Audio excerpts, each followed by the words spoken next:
Yan, good morning. Good morning mga idol.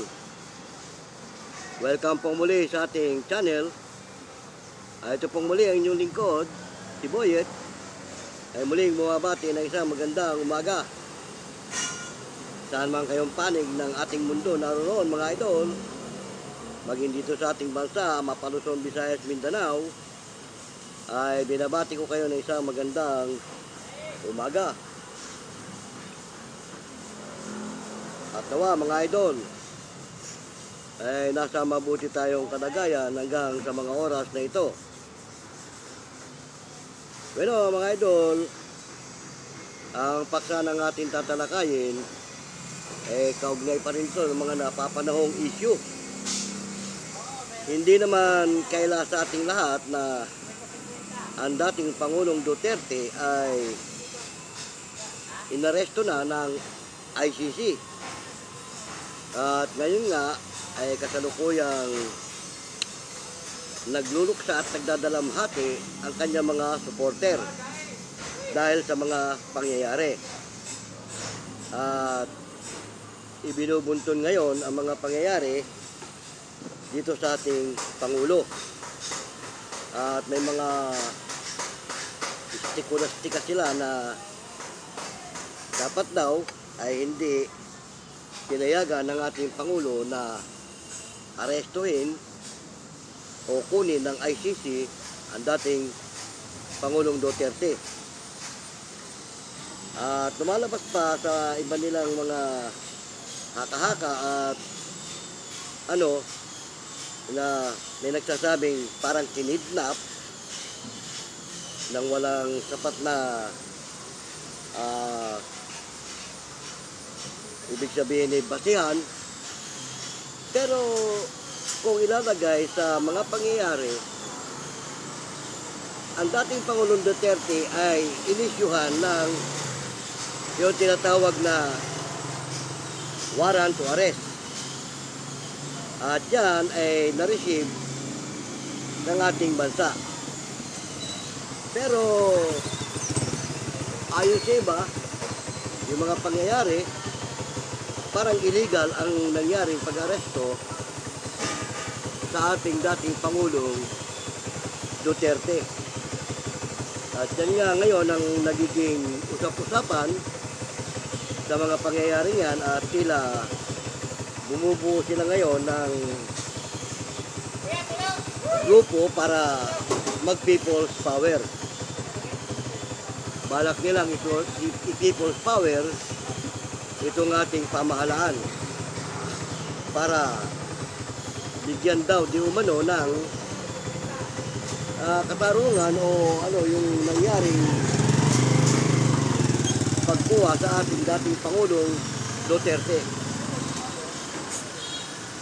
At yan nga ngayon ang tampulan ng mga usapan sa mga pangyayari dahil nga sa pagkakakuha ng ICC sa dating Pangulong Duterte. At nagbabalak silang mag-people's power ngayon para ihayag ang kanilang mga nasa loobin. Pero ayon naman sa ating pamahalaan at sa ating mga yung kasundaluhan, yan daw basta wag lang silang gagawa ng mga marahas na hakbang, wala namang problema. At ayon sa ibang nagsasalita, nung ini-interview sila, merong in-interview na papayagan daw ba na mag-people's power ang mga supporter ng dating Pangulong Duterte. Ang sabi nung nagpahayag, pwede silang mag-people's power kung meron silang permit. Pero kung walang permit, maaari silang buwagin. Dahil, kasi nga, bawal din yan. At ayon pa sa mga ibang nasa pamahalaan natin,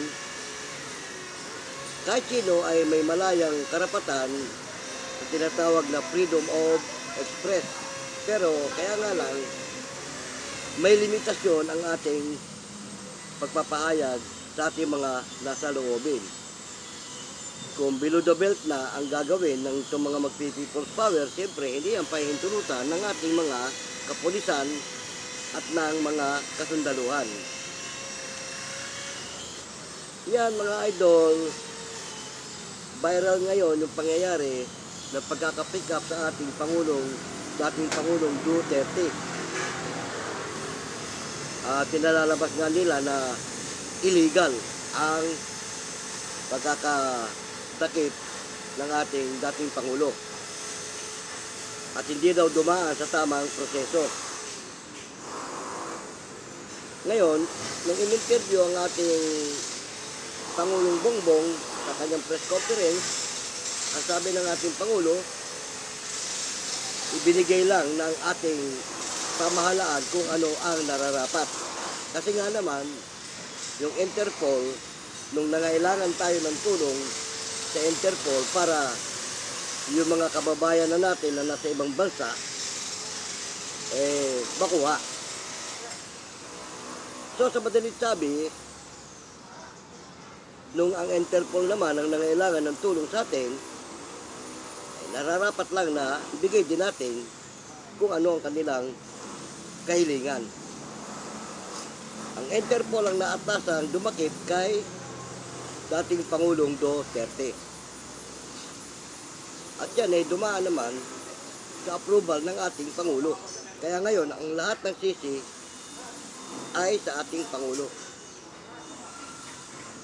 Sabagay, sa totoo lang, kung hindi papayagan ng ating Pangulo na makuha si dating Pangulong Duterte, kaya niyang gawin yon. Kasi unang-una nga, ang sabi, tiwalag na raw tayo sa ICC at hindi na tayo miyembro.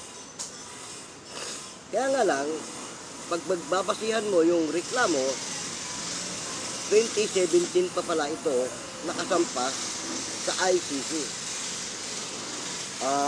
Hindi nga lang agad ito nagkaroon ng warrant to arrest. Nagkataon lang na biglang dumating at lumitaw yung warrant para siya damputin.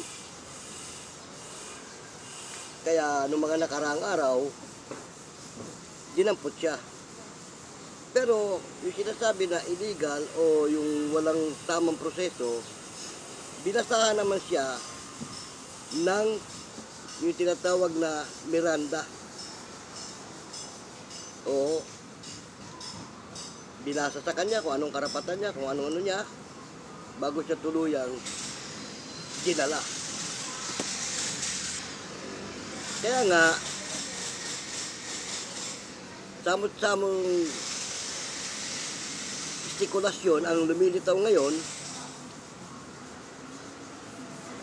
sa mga social media.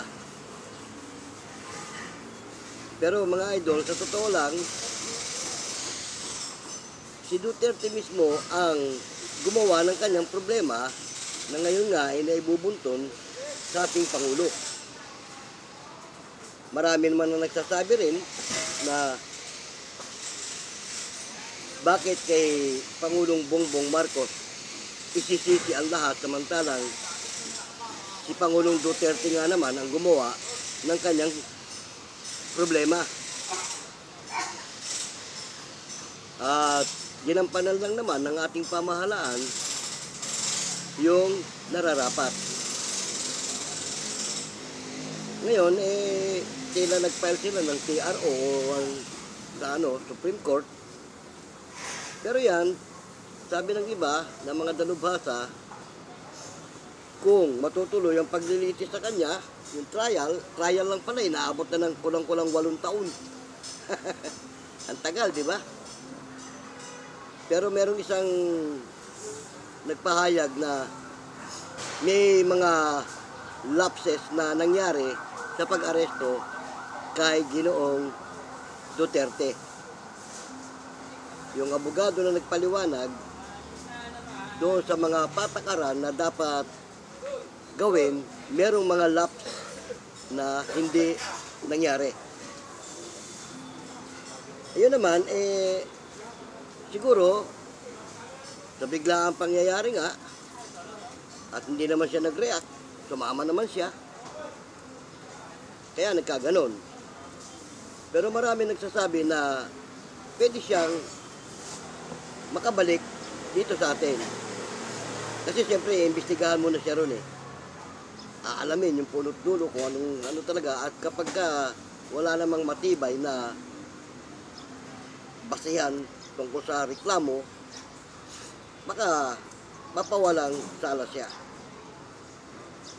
Pero kasi, yung sinampang reklamo sa kanya, bagamat wala na tayo sa ICC, entitled pa rin siya doon sa crime na isinampa sa ICC dahil 2017. Timiwalag tayo 2019 yata. So, nakapasok na yung complaint.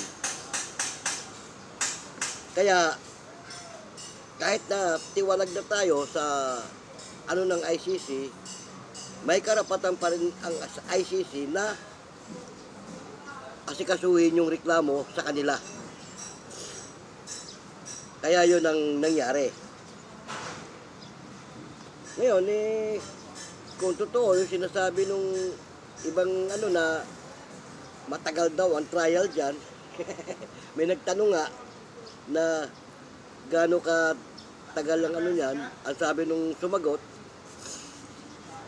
pinakamababa daw niyan, mga 8 taon. Daig pa nakulong siya. Pero ipinakita yung sistema ng kanyang paglalagyan, pagdating niya roon, ay para rin siya nasa bahay. Ang ganda nung accommodation na paglalagyan sa kanya. Malinis, maayos. Talagang para ka na sa hotel.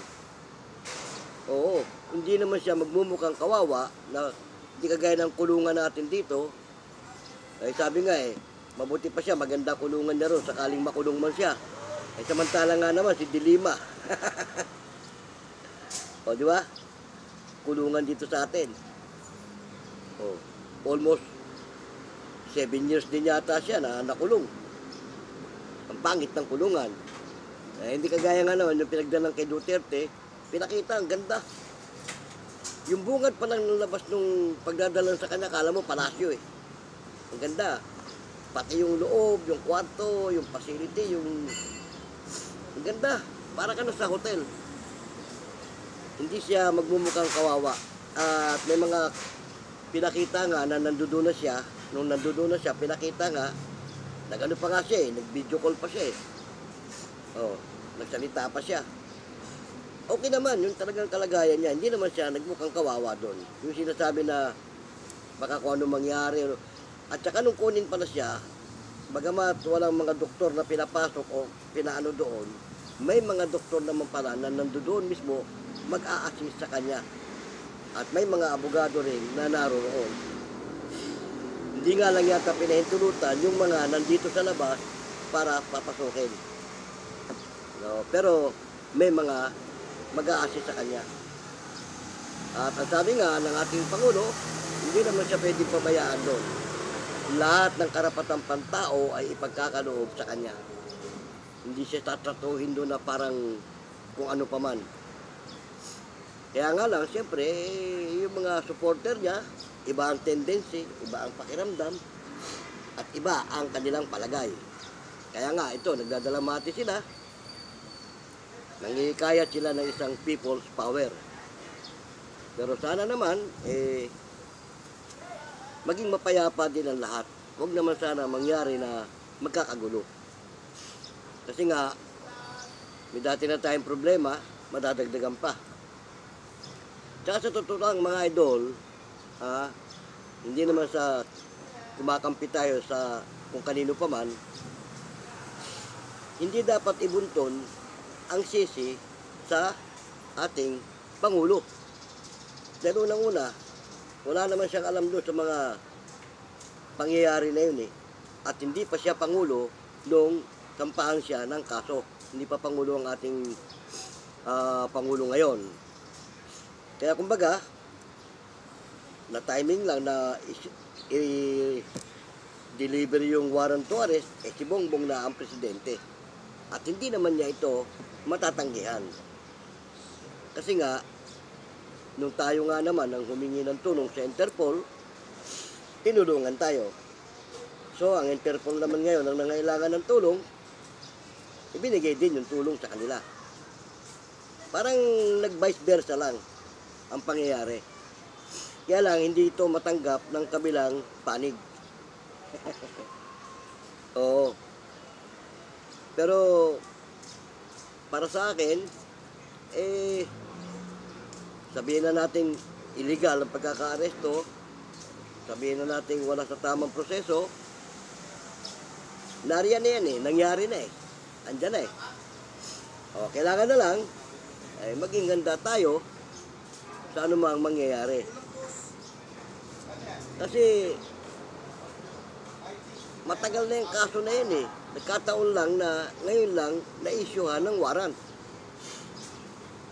Ngayon, nagkukumahog itong mga ibang alipores niya na pupuntahan siya doon. Nandun nga si Vice President Sara Duterte at saka yung sa payatan niyang kapatid, umabol doon sa Netherlands para alamin ang kalagayan ng kanilang ama.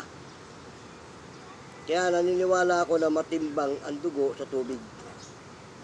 Sabi nga, blood is thicker than water. Kaya, siyempre, magulang mo yan, walang anak na gustong pabayaan ng kanilang magulang.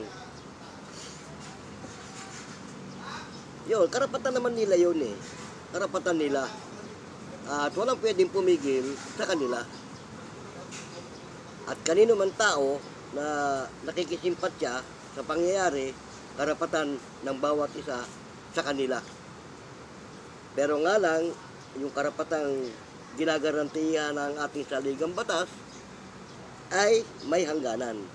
Kaya dapat, huwag silang lalagpas doon sa hangganan. O, binigyan tayo ng karapatan sa yung tinatawag na malayang pamamahayag, yung tinatawag na freedom of express, pero may limitasyon. Hindi pwede yung kung anong maisipan mo, kung anong gusto mong gawin, gagawin mo. Kapag makakalabag ka na sa batas, may dapat kang panagutan sa batas. Di ba tama?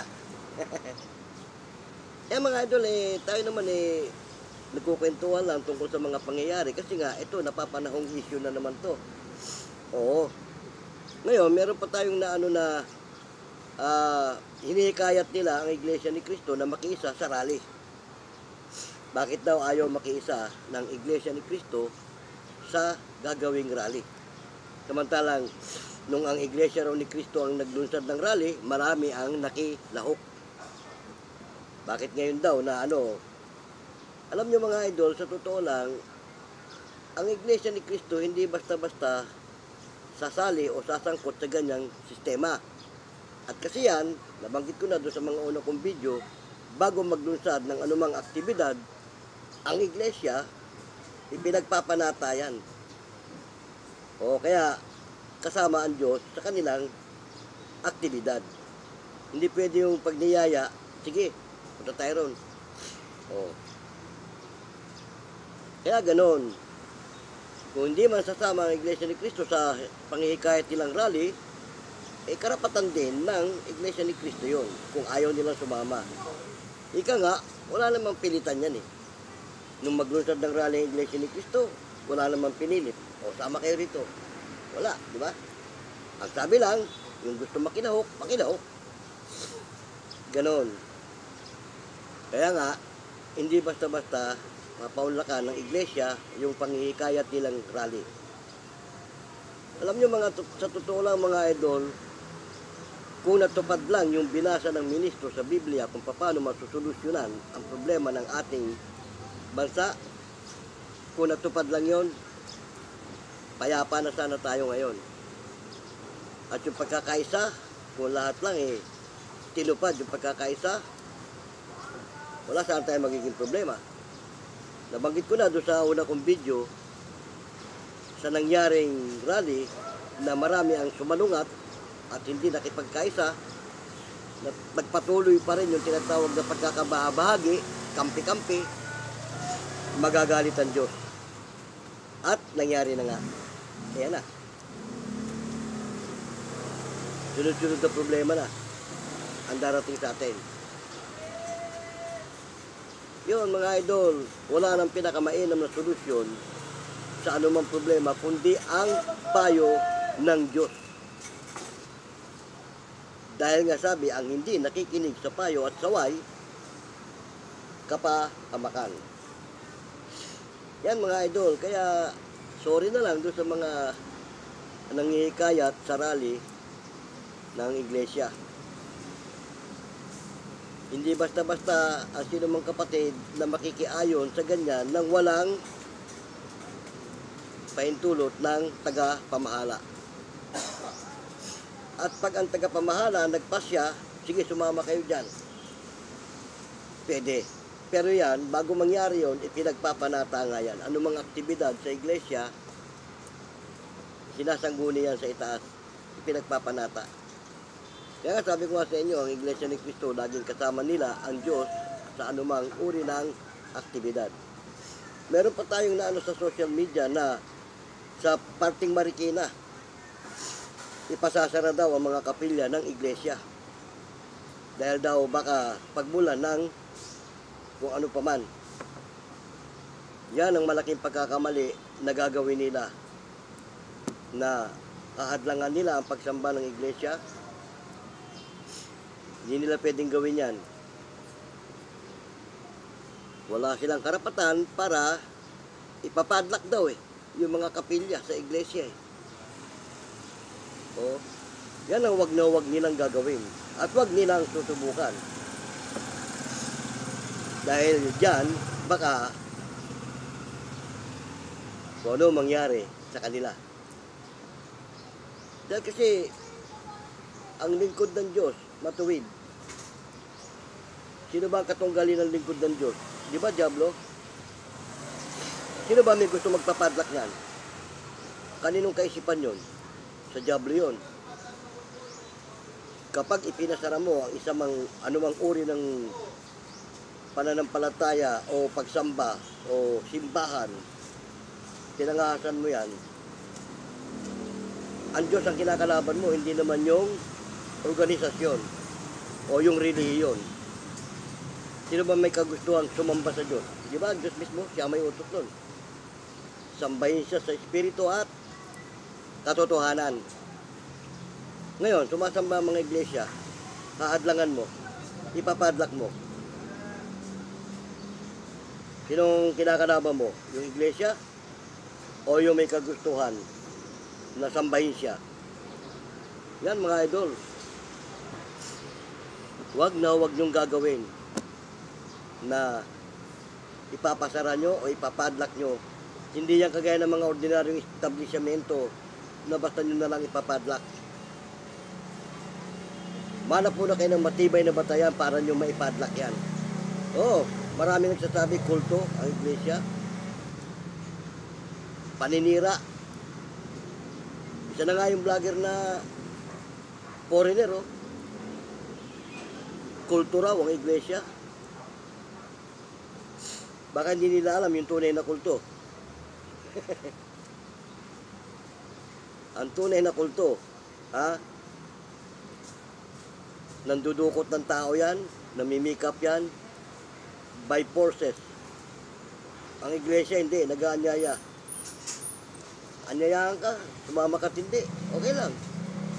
Kaya nga, sinasabi ko sa mga una kong video para malaman nyo ang katotohanan paunlakan nyo yung anyaya sa inyo sa mga pamamahayag, lalo na sa mga pagsamba, para kayo mismo mapatunayan nyo kung ang Iglesia ni Cristo ay kulto.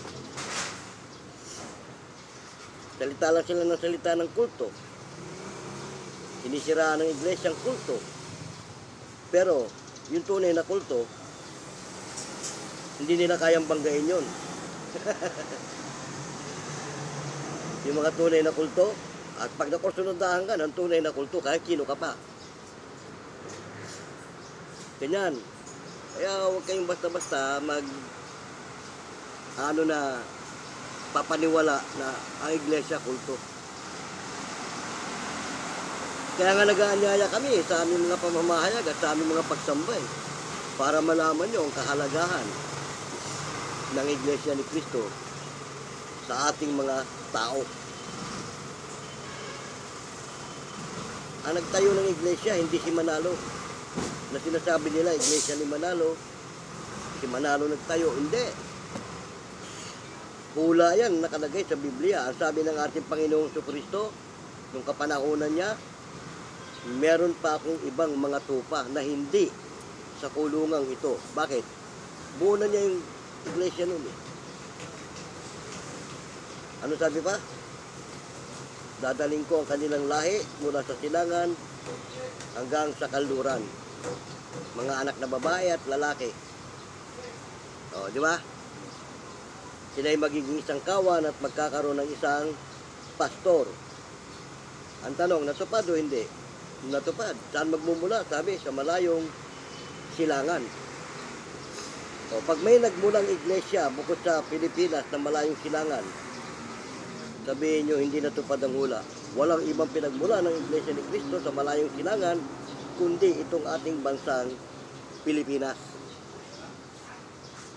At natupad yung sinabi, magkakaroon sila ng isang pastor. Magiging isang kawan. Ang sabi, mula sa silangan, dadalhin ko ang kanyang lahi hanggang sa kanluran. Ang tanong, natupad? Hindi. Natupad. Mula dito sa Pilipinas, tumawid na ng iba yung dagat, ang Iglesia ni Cristo. Hanggang kanluran na, meron na.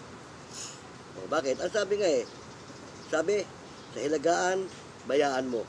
Sa timugan, huwag mong pigilin. Kaya wala makakapigil. Kasi sabi nga ng Diyos, ako ang gagawa, sinong pipigil. O, di ba? Akin pinanukala, sabi niya. Akin naman, papangyarihin. O, di ba? Aking sinalita, akin namang gagawin. Yung tatlong pangungusap na binitawan niya, walang makakasuway nun. Bakit? Sabi nga niya ako ang gagawa, sinong pipigil? Eh, Diablo nga, hindi kayang pigilin eh. So, di ba? Ganyan mga idol. Kaya ang Iglesia ni Cristo, huwag niyo sabihin kulto. Sabi lang yun, paninira lang yun. Kasi inumpisahan to ni Ginoong Epifanio Labrador eh. Sinundan ng kung sino-sino. Si Aling Marie. At nga sa abroad oh, sinigundahan din nung tarantadong vlogger na foreigner. O, di ba? Pero yung mga tunay na kulto, hindi nila mahagilap. O, sa Surigao, di ba, nung nakaraan lang, naging viral din yun ah. Yung grupo ng kulto, dinakip, di ba? Oh. Ganon. Kaya mga idol, sana, pag-isipan yung maigi, yung mga ipinaparatang nyo sa Iglesia ni Cristo. Kasi kami naman kami ang unang tagasunod sa anumang batas na ipinaiiral ng ating pamahalaan o ng ating gobyerno. Kung meron man mga miyembro ng iglesia, individual na nakakalabag sa batas, sila yon. At hindi yon kinukonsinti ng kabuuan sa iglesia. Kapag ang isang kapatid nagkasala at nakalabag sa batas, ang iglesia mismo ang magpapakulong. Bakit? Makakasira siya sa tapat at malinis na layunin ng tagapamahalang pangkalahatan. Hindi yan kinukonsinti. Kaya nga may pagtitiwalag eh. Ititiwalag muna yan. Pag natiwalag yan. Kaya nga sa amin sa iglesia, bawal sa amin yung magkapatid sa iglesia. Nagkaroon ng problema, magdidimandahan. Bawal sa amin yun. Bakit? Meron kaming tagapamahalan na dapat mag-ayos ng aming problema. Hindi kami pwedeng ayusin ng kung sino-sino. Halimbawa ako, dinimanda ko si kapatid na ganon. Hindi pwedeng husgado o kung sino pa mang Pilato ang mag-aayos sa amin. Walang ibang mag-aayos sa amin kundi ang pamamahala. Pag hindi nakinig yan sa pamamahala, ititiwalag. Alam mo nakagalit. Ako, may nakagalit. Dinimanda ko yung kapatid. Pinayuhan ako. Hindi ako nakinig. Matitiwalag ako. Ganun din yung kapatid. Ganun. Kaya nga sa amin sa iglesia, kami ang malaking partisipasyon pagdating sa tinatawag na peace and order. Dahil bago kami magkaroon ng problema, pamamahala muna ang nag-aayos. Pag hindi nakinig sa pamamahala, tinitiwalag. Sabi nga ang hindi nakikinig sa payo at saway, pag tiniwalag ka, wala nang pakialam ang iglesia sa'yo. Ganyan sa amin mga idol. Yan ang hindi alam ng marami. Tira lang sila ng tira, pintas lang sila ng pintas. Pero hindi nila alam kung paano silupin ng tagapamahalang pangkalahatan ang bawat kapatid o miyembro ng iglesia. Hanggat maaari nga, ayaw ng tagapamahala na may nasasangkot sa kung ano-anong kaguluhan. Kaya nga, yung rally-rally niya hanggat maaari, sino man magikayat sa amin, hindi kami pwedeng sumama dyan nang walang pahintulot ang tagapamahala. Maging sa pagtakbo sa kandidatura nga kailangan magpaalam ka sa pamamahala. Kung payagan ka, although hindi yan aral o doktrina na huwag kang magtatakbo sa politika. Tuntunin lang na hanggat maaari, wag. Kasi, sabi nga, hindi ka pwedeng maglingkod sa dalawang Panginoon. Di ba? Kasi pag ikaw naging isang politiko, nanunungkulan ka na, maglilingkod ka na. Sa kanino? Sa tao. Taong bayan, paglilingkuran mo.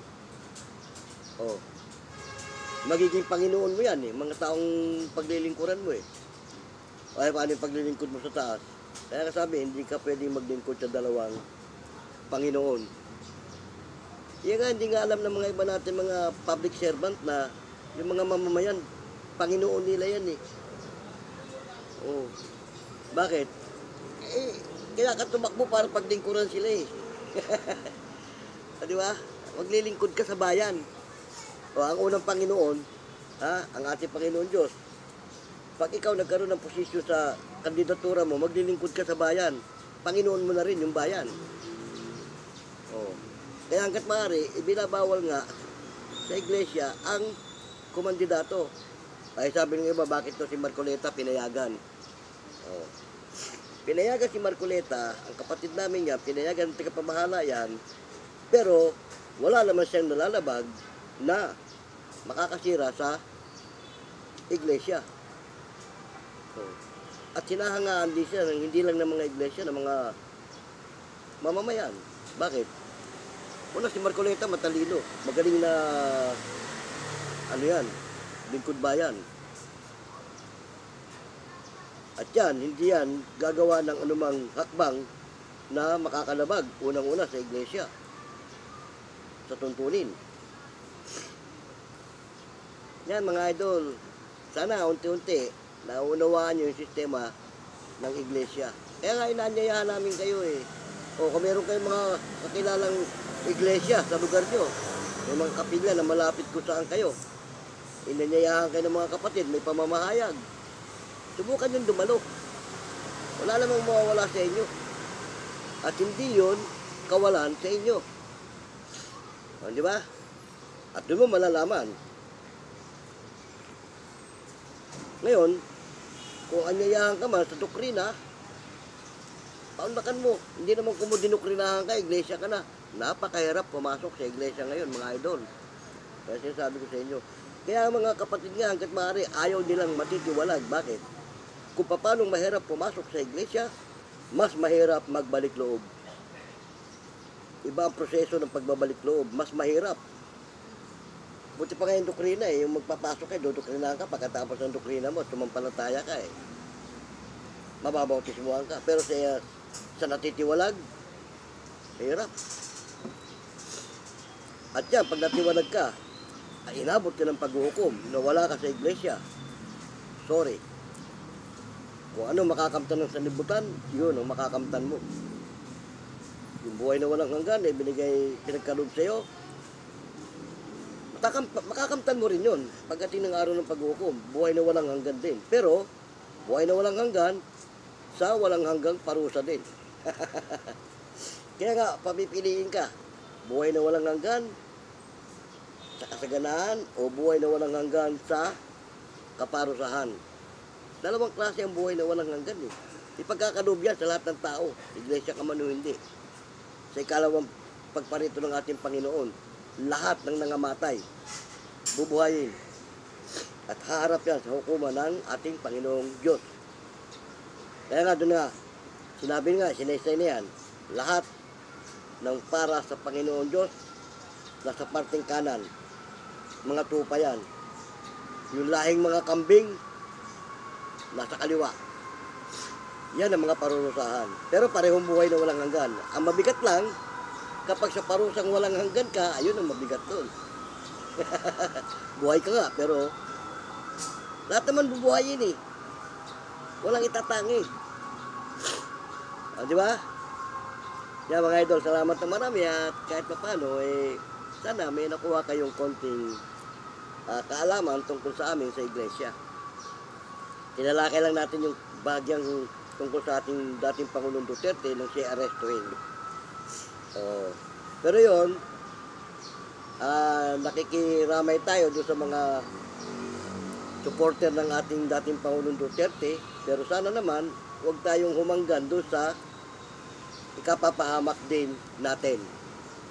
Mag-rally kayo, okay lang. Walang problema ron. Sabi nga ng mga military o saka mga pulis walang problema. Basta huwag kayo makagagawa ng makalalabag na sa ating batas. Diba? Tama? Paano ha?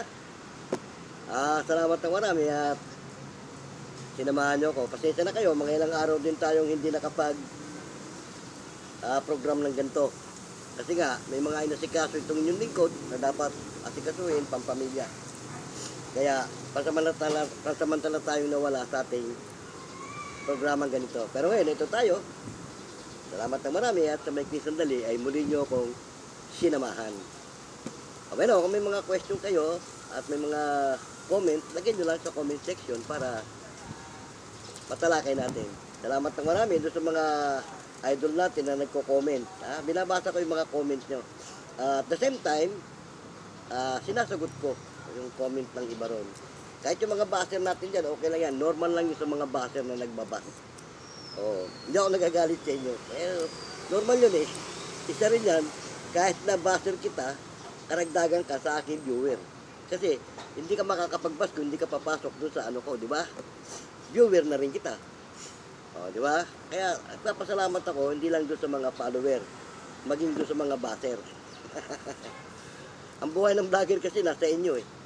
Ang buhay namin nasa inyo. Kung wala kayo, wala kami. Di ba? Tama. Paano ha? Tumuli yung lingkod, si Boyet, ay pangsamantalang nagpapaalam. Hanggang sa muli.